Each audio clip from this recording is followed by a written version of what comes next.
ওই এবার যে স্নান যাত্রা যাইব পাবলিক ছাড়া যাইব আর কি, আর একটু দূরত্ব রেখা রেখা যাইব সবাই, যাতে একজনের সঙ্গে একজনের ইয়ে না হয়।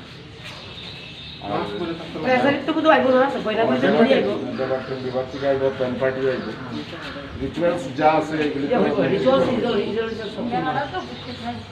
চলবে। শুধু পুজোই হবে, এখানে অন্য কোনো ফুল বেলপাতা বা প্রসাদ নিয়ে আসা যাবে না, বলি হবে না, যা সরকারি নির্দেশ এবং কোর্টের নির্দেশ সমস্ত কিছু মেনেই একমাত্র দেশি ডিম বলি দেওয়া যাবে। আর যা যা নিয়ম মাফিক কাজ করার, স্নান যাত্রাও হবে দূরত্ব মেনটেন করে, এখানে কোনো পাবলিক পার্টিসিপেশন হবে না, ব্যারিকেড টেরিকেড যা করার এবং বিভিন্ন লাইন ডিপার্টমেন্টগুলোকে এটা পরিচ্ছন্ন করা, লাইটগুলোকে ঠিক করা, মানে দেবতা বাড়ির পরিচ্ছন্নতা পবিত্রতাটা যাতে রক্ষিত হয়। আর আপনাদের মাধ্যমে আমার রাজ্যবাসীর কাছে অনুরোধ, আপনারা জানেন যে এখানে না হলেও 15 থেকে 20 লক্ষ লোক আসে। তো আজকের পরিস্থিতিতে এই কোভিড-19 বা করোনা মহামারীর দিনে কোনো অবস্থাতেই এই জমায়েত করা ঠিক হবে না বলেই আমরাও সিদ্ধান্ত নিয়েছি যে যদিও এটা অনেক আশা আকাঙ্ক্ষা সবাই সারা বছর করে থাকেন এই মেলাকে ঘিরে, দেশ বিদেশের বহু শিল্পীরা আসেন, আমাদের 2-3টে মঞ্চ, গতবারও আমরা 3টে মঞ্চ করে আমরা কালচারাল প্রোগ্রাম করেছি।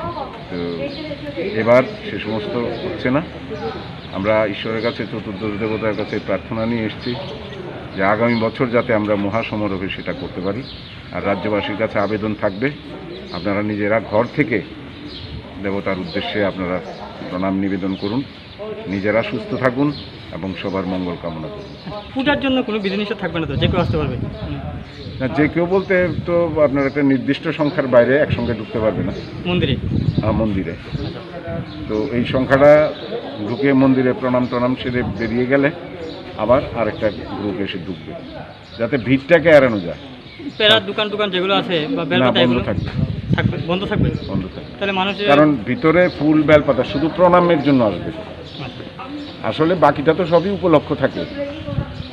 ঠাকুরের কাছে নিবেদন করে উপরওয়ালার কাছে আশীর্বাদ চায় মানুষ, নিজের জন্য চায়, সংসারের জন্য চায়, সমাজের জন্য চায়, দেশের জন্য চায়।